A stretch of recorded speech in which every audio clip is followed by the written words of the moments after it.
Annalese, welcome to my happy place. Thanks for inviting me into your happy place, Toby. I would like to know actually what your perception of my happy place would be. What would it look like? um, I, just lots of creativity, lots of videos, lots of fun TV things. screens with me on. Just fun, like superhero costumes and like I don't know, magical, creative. I love the sound of this. Yeah, it sounds like a bit of you, and I mean, this is going to sound really egotistical, but lots of posters of you everywhere in different sort of. Why? I don't know. Like the film ones that you put out were just brilliant when you did. Was it like Pulp Fiction and stuff like that? Yeah, I they get were really carried incredible. away because I make these things and then I feel genuinely proud of them, and I'm like, what can I do with it? I should get it printed. And then I get it printed, and I'm like, I'm not going to stick a picture of me on my wall, really. So they sit in cardboard tubes and just gather dust. It's Collector's items. That's what they'll be, Toby. Collector's items. That's. This isn't about me. Annalese, would you describe yourself as a happy person? I would describe myself as a outwardly happy person. Yes. Okay. Let's unpack that a little bit. Yeah. Outwardly happy, I guess, suggests that inside there's sometimes a bit of conflict, sometimes some barriers that prevent that happiness from always being there. I guess that is the same for all of us, yeah? Mm-hmm. But does that mean you feel a duty to project an outwardly happy appearance? I think in our industry, in our roles, in particular my role, you can't turn up to a meeting if you're having a bad day, grumpy. Like that's just you just don't do it. So you kind of have this, I don't know, naturally happy, which is when you're in an environment that you're comfortable in, that you're with friends, family, and then you have the happy that you put on for the world when you're doing a client demo, when you're attending an event, when you've had a not so good week, but you've got to build the energy and you've got to have that outwardly happy. I would say personally, I am happy. I'm content, I think is the right word. I'm happy with where my life is. I'm happy with my children and how they are. I'm happy with my job, all of those things. So I am happy. But when I say outwardly happy, is I sometimes think you push it a little bit more doing the kind of job that I do. I'm scribbling notes because I've already got lots that I want to ask you. That being in a sales role means that sometimes you have to plaster on a smile and put on appearances. How easy is that to do? When you have to do that when you're having a bit of a bad day, does it feel natural to you, or is it something that really takes a lot of effort? I think it's a learned behavior because I think, in a sales role, as I said, you can't turn up having a bad day. You don't want to give somebody a bad experience. There's that term of service with a smile. If you're in any sort of role where you're dealing with a customer, whatever that customer looks like, you have to put yourself into a zone that is forget what's just happened or the bad day or the bad night's sleep that you've had. You're there to do a job. You're there to deliver a service to somebody.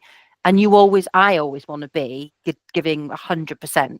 I want them to get the maximum value out of it. So you almost compartmentalize the bad stuff. I'm very good at that, by the way.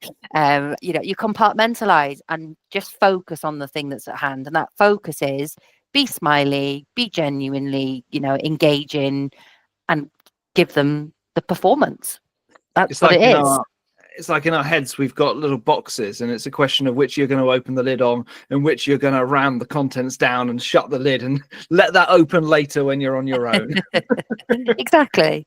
Okay, so let's back it up a little bit. Now, I'm sure that everyone listening to this will know you very well, but just to give us a bit more of a flavour of who you are for listeners who aren't so familiar with you, I want to ask you 3 quick fire questions about things that make you happy. So let's start off with an easy one. What's your happy song? Happy song. This is a tough one because Let's I say an love easy one. I'm it. asking you to pick one song from thousands. It's really hard. It's really hard because I love singing. I'm a big singing fan, and So I a love. happy song for you is one that you want to sing along to. Yeah, it's usually a kids movie soundtrack. Like, I'm not gonna lie, I love Encanto. I love the just love those vibes of just everybody dancing and the world is sparkly and it's great. Like, give me a Disney playlist. I'm away. All right, I'll let you have the whole playlist for that. A happy snack, something that you eat and it just you go, I am in a good mood now. You know what? It's probably crisps. Crisps Mm. are my nemesis. Any particular flavor? Oh yes, I'm very particular. They've got to be really strong crisps. I was literally commented on somebody's post on this the other day. It said it's salt and vinegar discos because the more that your tongue goes numb, the better. Um, or really sort of intense like roysters, then something Yeah. old school usually, and I, frazzles I'm a big fan of elite. salt and vinegar squares because again, I just even thinking about it now is making my whole mouth just start Yeah, to. I won't go into detail, but yeah, yeah, that but it's anticipatory tingle, don't you? yeah, and The it's sourness. something to do with like the powder that you get on the discos because you can taste it before it even hits your mouth. That's what I love about them. Okay, last one. What is your happy smell? A smell that just makes you feel like you're in a good mood. Anything cleaning product wise, I love the smell. Like Rituals is my like favorite like home sprays. So when I get the opportunity and everybody's out, I will spray every inch of my house with room freshener.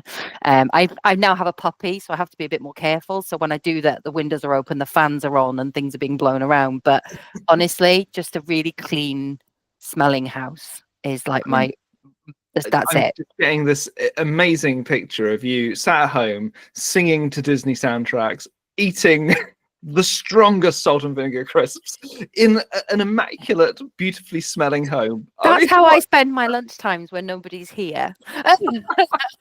Sounds fantastic. Okay, so I like to throw a big question in at the start.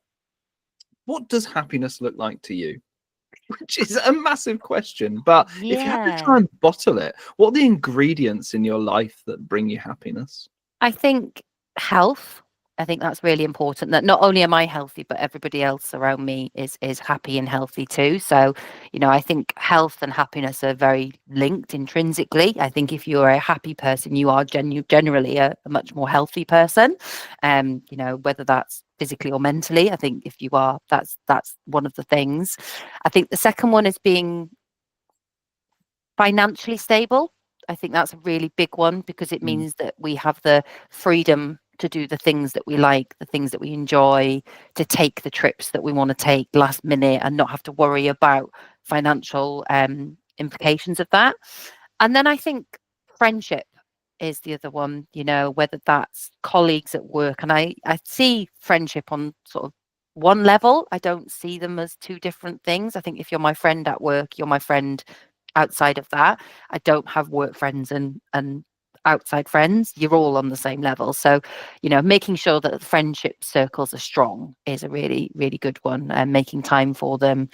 And kind of the last one for me is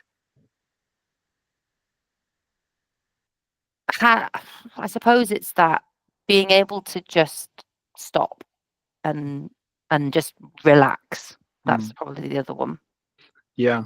Well, that's interesting, isn't it? Because a great many of us try to pack our lives with as much as possible in pursuit of fulfillment and joy. And you're right. Sometimes it comes in the pauses between things and in the moments of calm, as Yeah. opposed to the frenetic. Of which there are Um, a few, to be honest. I've got two kids, a dog, a husband, and a busy job. So, I take those moments when I can. yeah. No, I love that. And the it's a great list. Health, yes.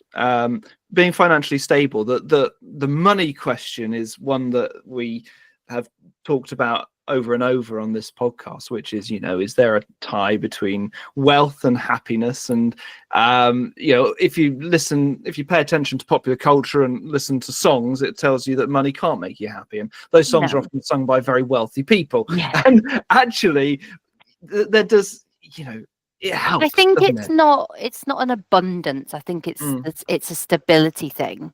If you have enough to live comfortably, and you can go on the holidays, you can buy the nice things rather than the thing you need. Yeah. And I think that's it. I spent a long time growing up chasing the big salary, chasing the big job title, because I thought that was going to give me fulfillment. And it's not actually that gives me the fulfillment. It's the freedom that it allows me, rather than what it tangibly means and what's sitting in the bank. So would you be happier if you were rich? I don't think I would. I mean, if I was rich and still able to do the things I enjoy, I'd still work. I know a lot of people say this, but I'd still work if I won the lottery, because I wouldn't know what to do with myself. I'm not a person that stops. So I don't think that would change my ethos and my inner voice saying, get up and do something. Yeah. But I'd probably channel that more into doing more good rather than self things. And you mentioned friendships. What is it that makes a friendship precious and brings you happiness?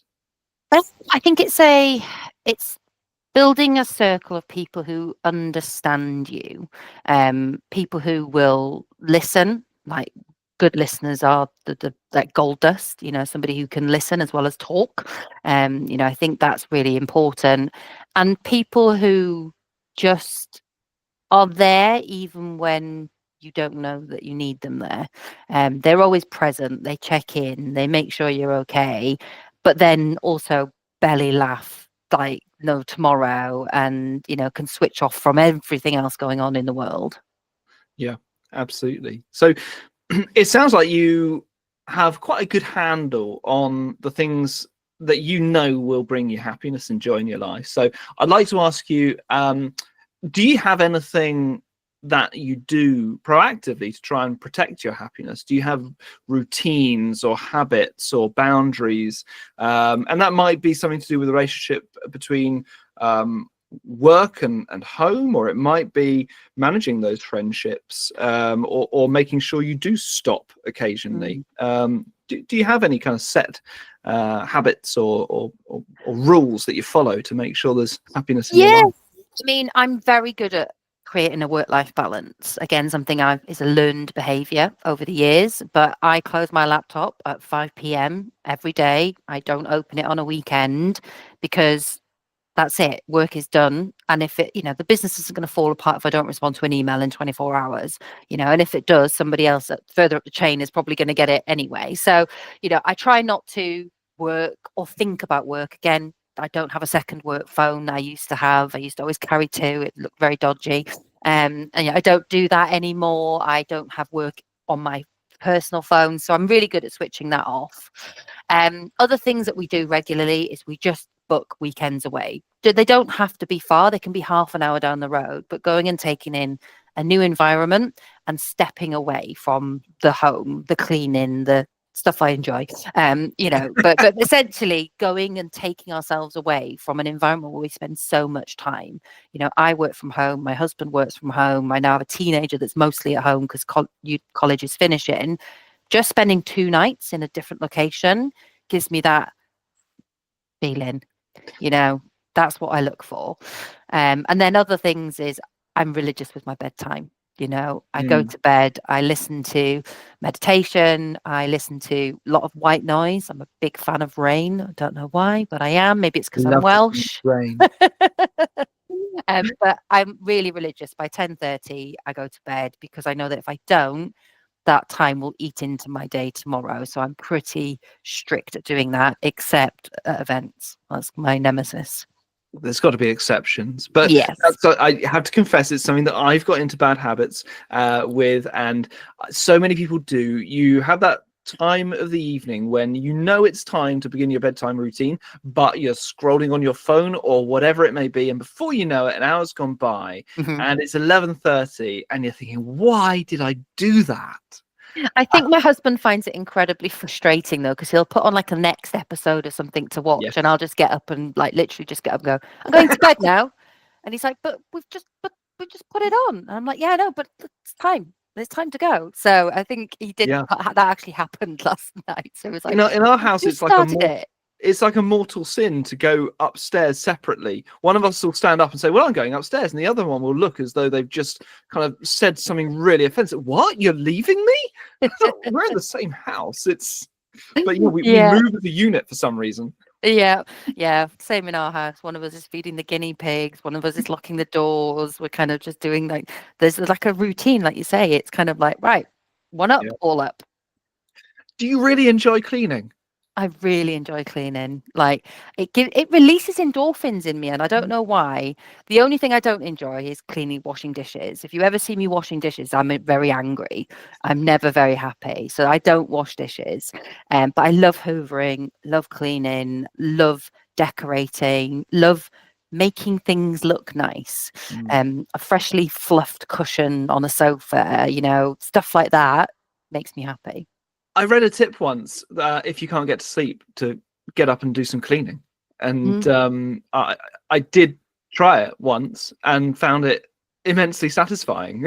It really is. Honestly, a shiny kitchen. It's just kitchens and bathrooms. I'm just like, you Yeah. can't beat it. And then my husband comes in and cooks a steak and makes a mess everywhere. So then the level of endorphins drop until I eat said steak. Yeah, roast dinners are the worst. You have an immaculate clean kitchen at the start, and then you finish this wonderful meal. Look around, and there's just grease and chopping boards and Yeah. knives and pans, and that's not fun cleaning. I tell you what, I always put the dishwasher on midway through cooking a roast dinner. Ooh. So you stack all of the stuff that you sort of already used and put that in. So by the time you've finished eating, that's ready to come out and everything else is ready to go back in. That's my little tip for you. Fantastic. Okay, so that we talked about protecting your happiness, having habits and regimes in place. I want to ask you a little bit now about dealing with adversity and trying times, and how you not necessarily find happiness in those moments, but how you protect yourself from those. And we won't go into it in detail, but if you're interested in Annalise's story, you might want to look out the Two Russells podcast, where you told your story of extreme adversity. And so looking back, I'm sure it would have been impossible to find moments of happiness in those times. Do tell me if I'm wrong. But what did you learn in terms of dealing with adversity and how to protect yourself from them? And now, happily, I'm sure, I very much hope no similar kind of adversity will fall in your path again. But in trying times now, not as trying as you have dealt with in the past, but in trying times now, how do you keep your head up above water and survive? I would say it's removing yourself from environments, people that threaten any future happiness that you have. So going through what I went through, one of the things that most people will know about me is that I moved to the other end of this country. I lived in Wales. I moved, I'm 250 miles away because I needed to protect my own space. And that was a mental space. That was my future self as well. So I'd say that's probably the one thing is remove the people and the environments in your life that are making you feel unhappy, because ultimately it's your choice to stay in that environment. It's your choice to still be within that circle of people that are, making you feel bad about yourself, judging you or whatever that might look like for somebody. Removing those people, cleanse them out of your life. You don't have to stay with those people. Those friends that you might have had as a child growing up no longer serve you going forward. I think that's a really strong one is, don't stick around for stuff that isn't making you happy. If it's not making you happy, step away, step back. That can be your job, that can be friends, that can sometimes be your partner. At some point, I've had a divorce before I met my now husband.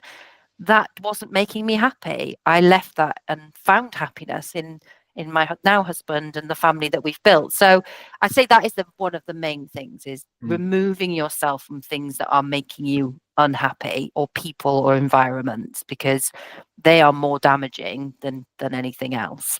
Yeah, it's amazing how many of us do put up and shut up in and this might be a quite an everyday scenario. In sort of everyday situations, we call them vampires, don't we? People who will suck the energy from you. And but I don't know what it is. I don't know if it's because we fear change, or sometimes it can just be social awkwardness, isn't it? Not wanting to put up those boundaries and barriers. But many of us don't take those steps to remove ourselves from toxic situations, no matter what the scenario.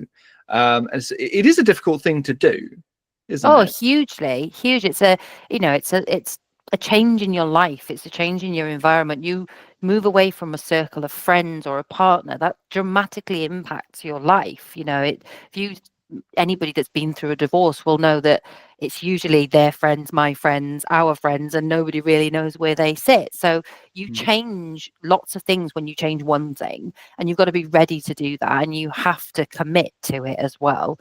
I'm quite brutal when I make a decision about not wanting to be with or in an environment, and I will just step out. I can say this now, but my first husband, I literally broke up with him while I was stood in the shower. I said, I think we're done. And he said, what do you mean we're done? I said, we're over. And he said, I'm not coming back, am I? And I said, no. And that was it. And that line was drawn, and I moved on. And You made a decision. I made a decision, and the biggest decision I made in my life was the one that's on the podcast. But that really was that's the biggest, hardest decision I'll ever have to make in my life. Everything else is But again, I remember you saying on that podcast that you recall a moment when you just knew. I think you said you were lying in the bath or something, and you just knew that tomorrow was going to be the day that you did it, and then you followed through on it. Yeah. So I suppose that's the lesson. A great industry friend of mine, Sharka Wild, who's a firewalker. I went firewalking with her, and she has a mantra. I'm going to completely mangle it now, but it's something along the lines of decide, commit, execute, something like that. You reach a decision, you commit to that decision, and you don't look back. You don't second guess it. Once you've made that decision, you then follow through on it, execute it, and never look back. And that sounds like a similar mentality. You know when you've made the right decision, and you simply then commit to it. And you never know whether it's going to be the right decision. It could be the wrong decision, but you're never going to know unless you do it. And that's really important. So that's probably one of the main things that I would say is, like you say, just removing yourself from those environments, make the decision, follow through with it. And you don't have to do it like that. You can slowly pull yourself away. And I've done it with other friendships in the past. They have dwindled over the years because I've wanted them to dwindle. I haven't felt the need to nurture that relationship, so it's naturally fallen away. And then the other thing I would say is always looking forward. What do you want your future to look like? And then go and, I don't know whether I can swear, but why not? Go and fucking build it. Nobody is stopping you from doing the things that you want to do. The only person stopping you doing it is you. So for me, it's been about, I always thought true happiness was owning my own home, having a husband. That's not true happiness. Happiness comes from the small moments that happen before you get there, the dates that you go on, how you met that person, finding out that you're about to have a baby in 9 months time. Like, those moments are happiness, not the physically having it all. That isn't the thing. It's all the tiny little bits it takes to get there. So you can visualize, and I know a lot of people have mood boards and they visualize what that future looks like, but reality is we don't actually, all of us, know what that looks like. So you just take it step by step, day by day, keep building every single time. And my career has been like that. I've moved my career. If you look at my career, it's kind of up and up and up and up the ladder constantly. But now I'm like, I don't want to move another rung. I'm quite happy where I am. But for a long time, it was next step, next step, next step, next step, because I was building the future person I wanted to be. So, you can visualize that. You can work on it every single day. I think there's that. Stephen Bartlett said it's like that 1% thing. If you get 1% every single time, you'll eventually get to that 100%. And I think I'm there. And but it's taken 16 years. So it's not quick. But yeah, I would say visualize and look at where you want to be and go out and find the thing that makes you happy, whether that's the partner, the job, friends, hobbies. Thank you for sharing that. I like to bring a bit of research into every podcast, and there's something that I think is really relevant to this that I'd like to share with you, and maybe let me know if it chimes with you at all or not.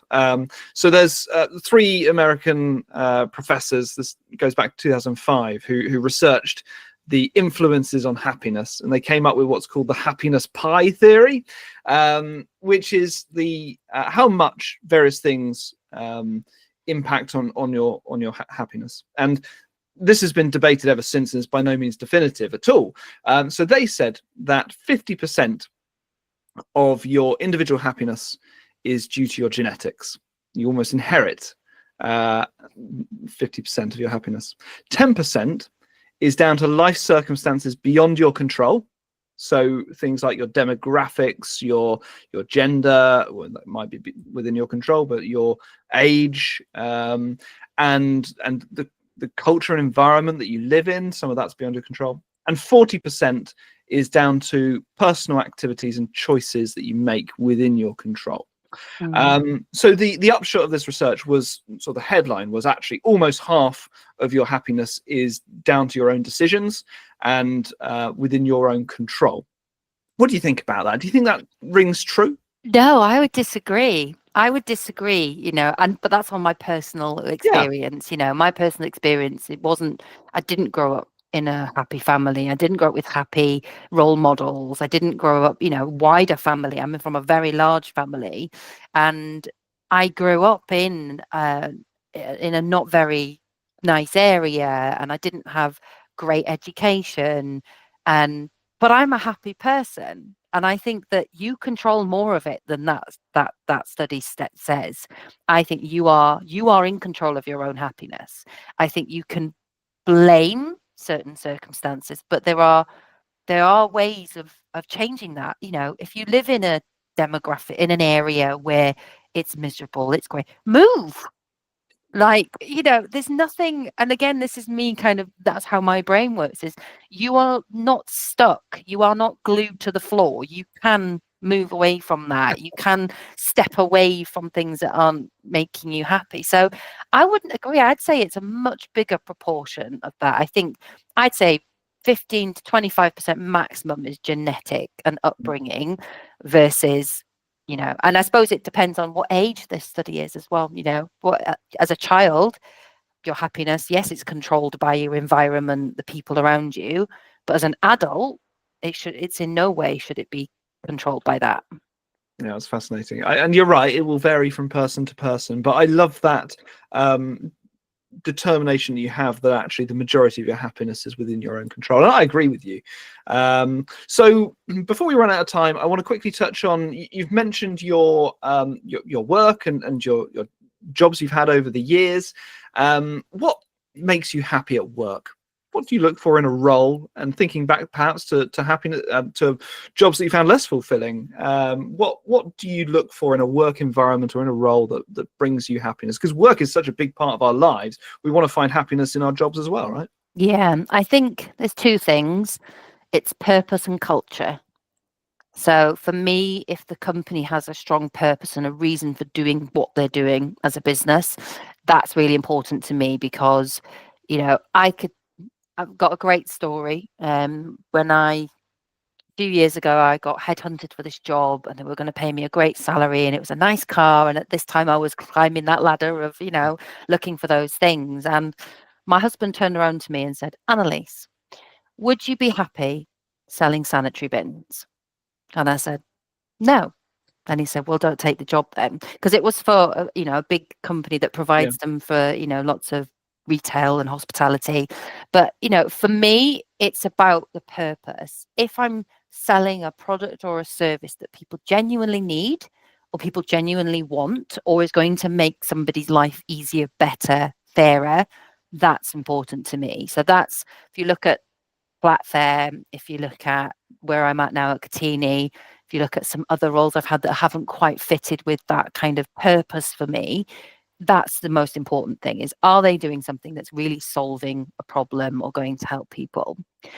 Secondly to that is the culture. Do I feel listened to? Do I feel valued? Can I contribute wider than what my role says it is? Because I'm passionate, I'm energetic, I have what I'd like to think they're good ideas, and I like to be able to share that. And I want to be in an environment where those are explored. It's not my circus, not your circus, not your monkey kind of scenario, where people just value your input. So culture means that everybody listens, everybody takes the time to explore what you're saying, and if that isn't something that they want to do, they're kind about it, and I think that's probably the biggest thing for me. It doesn't get better than a good culture. I think Yeah. if you've got a good culture, you'll be happy doing that job. Even if it is the bottom of the wrong job, the culture's great, you're all mucking in, everybody's going to be happier. So do you think you could have sold sanitary bins if the company had had a great culture?